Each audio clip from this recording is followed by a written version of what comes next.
Jai Hind everyone. Today we are going to understand the concept of extradition under public international law. Before moving toward the main concept of extradition, I would like to tell you the meaning of extradition. Basically, extradition is the removal of a person from a requested state to a requesting state for criminal prosecution or punishment, or we can say that it is the delivery of an accused or an convicted person to the state on whose territory he is alleged to have committed or have to be convicted of a crime. Basically, it is the process of bringing back a criminal to the state where he has committed the crime when he has absconded for such a country. Now, question may be asked or arise that why it is important to bring him back, or we can say that why we can't just be tried in the country where he has been committed the crime or where he has caught. The reason being there are different legal proceedings in different countries, or we can say that the country in which he has committed the crime may try him differently, or there are more possibility that the case he had in state he has absconded or run away in the middle of the legal proceeding. Thus it is essential to bring him back in order to finish the trial, and the possibility of evidence and witnesses are also present in that country where he has been committed the crime. This is also to prevent the trend of international criminal. Some criminal hop from country to country committing crimes, as we are having example of Abu Salim. Through extradition, justice can be brought by bringing them back to the countries they have committed the crime and punishing them. It is also imperative for that country to get rid of that certain individual for security purpose. Now, according to Stark, the term extradition denotes the process whereby under treaty or upon a basis of reciprocity, one state surrender to another at its request a person accused or convicted of a criminal offense who has committed against the law of requesting state. So basically, Stark defined the extradition, it is a process, which means there should be a treaty signed by the parties, both the states where a person has committed the crime and where he has fled. So basically, it is the process under treaty, and it is also based upon the reciprocity, which means to revert back. If a requesting state requests to the requested state for a extradition of any offender, then it is, we can say that it is the responsibility of that requesting state to extradite that offender to the requested state. So, by concluding the topic, we can say that extradition is the act of sending a person from one jurisdiction to another where he or she is accused of committing a crime and is being demanded to get them tried as per the legal procedure in the sovereign demanding such person. Now, there are some points which should be noted that extradition is a matter of bilateral treaty, which means there must be a treaty between the state, between which state, requesting state and requested state, so that extradition, the process of extradition can be done easily. Second, extradition and asylum is totally different. What do you understand by asylum? We will discuss in our next lecture. Extradition differ to state based on the treaties that they have with each other, and extradition is not easy process. Now, question may be arise that is extradition a legal duty of a state? Is state is under any obligation to extradite a person where he was demanding? So according to Grotius, according to him, that the state of refugees has duty either to punish the offender or to surrender him to the state seeking his return. The principle of prosecution or extradition was recognized by him as a legal duty to the state where the offender is found, but it is the opinion of Grotius. The legal duty of the state, according to him, is based on natural law. However, in practice, the principle has not been followed by the state, and therefore it could not be become a rule of international law. So, when we conclude or we answer this particular question, that is extradition is a legal duty of a state or not, so in practical or in practice the principle has not been followed by the state, and therefore it could not be become a rule of international law. Now, we will understand the difference between extradition and deportation, because somehow they are sounds like same, but they are totally different with each other. Extradition and deportation both are the method by which an alien is required to leave the territory. However, both differ one to each other. So, the first difference between deportation and extradition is that extradition is primarily performed in the interest of the requesting state, but in case of deportation, it is performed in the exclusive interest of the expelling state. Secondly, extradition need the consensual cooperation of at least two states, as we have already discussed that there must be a treaty between the state, between which state requesting state and requested state. Whereas when we are talking about deportation, it is a unilateral action apart from the duty of receiving state to accept its own national. Thirdly, extradition applied to a criminal prosecution and thus suppresses criminality. Expulsion order may be issued to any foreign national on a number of grounds. Fourth, while extradition of a person take place only on the request of another state, expulsion is an order of a state which prohibited a person to remain in the territory of ordering state. Now, when we are talking about law of extradition, in international law, rules regarding extradition are not well established, mainly because extradition is a topic which does not come exclusively under domain of international law.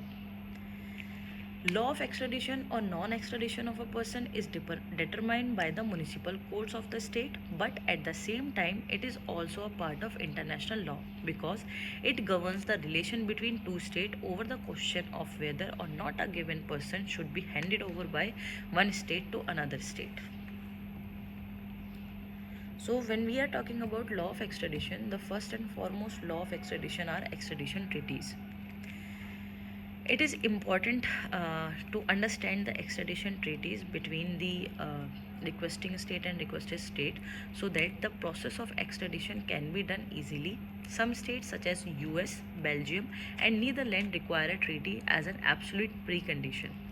The strict requirement of an extradition treaty may be regarded as the most obvious obstacle to international cooperation in the suppression of crime. So there should be a specific treaty which has been signed by the countries or which has been signed by the states regarding extradition. When we are talking about extradition of political offender, so basically it will come under the purview of exception. It is customary rule of international law that political offenders are not extradited. In other words, they are granted asylum by the territorial state. During the days of monarch, extradition of political offender was very common. They used to prefer extradition so as to avoid intervention in the affair of another state, but practice underwent a complete change with the beginning of French Revolution. So now the rule of non-extradition of a political offender is based on many considerations. For example, the rule is based on the tendency consideration of humanity. No state would like to extradite a person if he is not a criminal. If it does, it will not be in compliance with the law of natural justice. If political offenders are extradited, so it is the fear that they would not be treated fairly.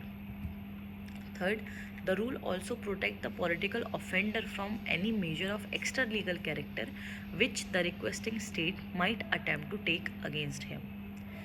The object of political offender to take shelter in another country is not the same as those of ordinary criminals. Political offenders are not dangerous as in comparison of ordinary criminals. So these are some we can say consideration. These are some exception in which a political offender cannot be extradited. But in some cases, the political offender also can be extradited. It is expressly excluded by some multilateral treaties, notably the Genocide Convention of 1948 and the Convention on Apartheid of 1973. Second, political offense is not recognized as an exception to extradition in case of customary international law crimes such as war crime and crime against humanity. So basically, if the political offender come under the purview of multilateral treaties, for example genocide convention and convention on apartheid, and he has committed the crime under these convention, then the person that particular political offender can be extradited. Second, if he has committed any crime, war crime and crime against humanity, then the person which is considered as political offender can extradited to that country where he was demanding, or the country where he was requesting for extradition. Now, multilateral treaties relating to hijacking, torture, hostage taking, injury to diplomat, and grave breaches of Geneva Convention on the laws of war and armed conflict have seriously undermined the exception by requiring state either to prosecute or extradite, which means that if a person is political offender and he has committed crime under he has committed crime relating to hijacking, torture, hostage, injury to diplomat, grave breaches of Geneva Convention, then in that case, the state where he has committed crime or where he has fled, the state have only two options: either that state has to punish that offender, or the state has to extradite that offender to requesting state. State have excluded the political offender, as we have already discussed. So political offender comes under the purview of exception case, but there are some exceptional case where he has extradited to that country where the country requesting for that particular person. Now, the principle of dual criminality, it is one of the most significant principles governing the law of extradition. It states that extradition process can only happen when the criminal act under scrutiny is an offense in both the jurisdiction of sovereign state, which means a person has committed any crime and fled to another country. There should be also, we can say, scrutiny is an offense in both countries. The offense should be offense in that particular country also in which the person or the individual has fled. Fourth, rule of speciality. The idea behind this rule is to prevent blanket extradition demand made by the requesting state. The rule says that the fugitive who is extradited for a certain crime should be tried for that very crime and not some other. So it is the responsibility of the requesting state to punish that offender for that particular crime and not for some other crime. As we are having example of Abu Sulaim extradition case, as Abu Sulaim worked with D Company, which is gang of Daud Ibrahim, and he was a part of Mumbai serial blast in year 1993, which killed more than 250 people. After the incident, he fled to Dubai, then USA, and finally he ended up in Portugal. Actually, in year of 2002, there was no official extradition treaty between Portugal and India. So India made a formal request to Portugal for extraditing Abu Sulaim to India. When the extradition trial started in Portugal, Indian ambassador in Lisbon gave assurance to the Republic of Portugal that Abu Sulaim will not prosecuted for any offence other than those for which he is sought for, and he will not be re-extradited to any other third country, and he also mandated that he should not imposed with death penalty, and imprisonment more than 25 years cannot be awarded to him. And finally, in the year of 2005, the Supreme Court of Justice granted the extradition requested made by the India for Abu Sulaim. So it is a kind of example of rule of speciality, in which we have discussed that if a requesting state is requesting for any fugitive offender, then he should be tried for that crime only, not for some other crime. Now coming towards the next proposition, that is the principle of proportional punishment, which means extradition may be refused in cases where there is a possibility of extradited individual to receive a punishment out of proportion of severe in the form when compared to the degree of the offences.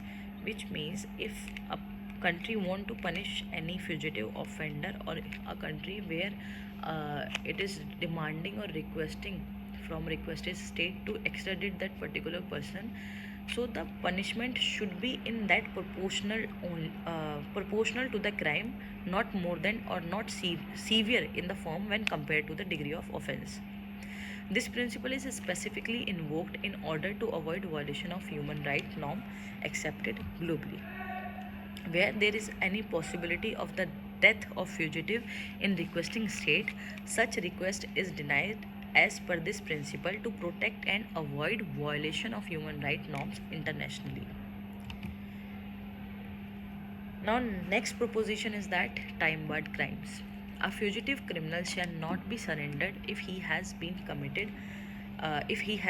tried and has served sentence for the offense committed in territorial state. Thus, extradition is not granted if the offense for which extradition has to be made has become time barred. Next, extradition of own national. In many cases, a person after committing a crime in a foreign country flees back to his own country. Whether a state would extradite such person, that is in its own national, to a state where crime has been committed is a controversial point, and practice of state considerably differs on it. Extradition of non-extraditions of its own national depend upon the wording of extradition treaty. Basically, it will depend upon the treaty, whether you have any treaty regarding the extradition to that particular state where you are demanding for any offender or for any fugitive offender. National may therefore be extradited if there is no bar in the national extradition law or in the treaty. But if the restriction is imposed regarding the extradition of its own national, it becomes a duty the territorial state to punish them so that crime may not go unpunished. So basically, if there is no treaty regarding the extradition, then the state where the person has fled is the responsibility to punish that offender so that crime may not go unpunished. There is one second exception also, as we have already discussed the exceptional case of political offender, that they will not extradited easily. Although there are some exceptions in which cases the political offender can extradited. So next we are having exception of military offender. Extradition treaties generally exclude military offenses.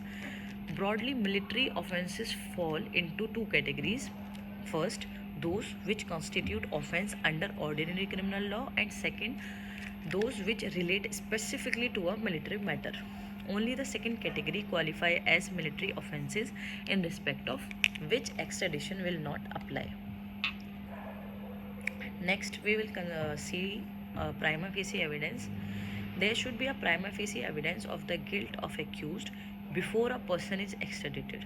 The territorial state must satisfy itself that there is a prima facie evidence against the accused for which extradition is demanded.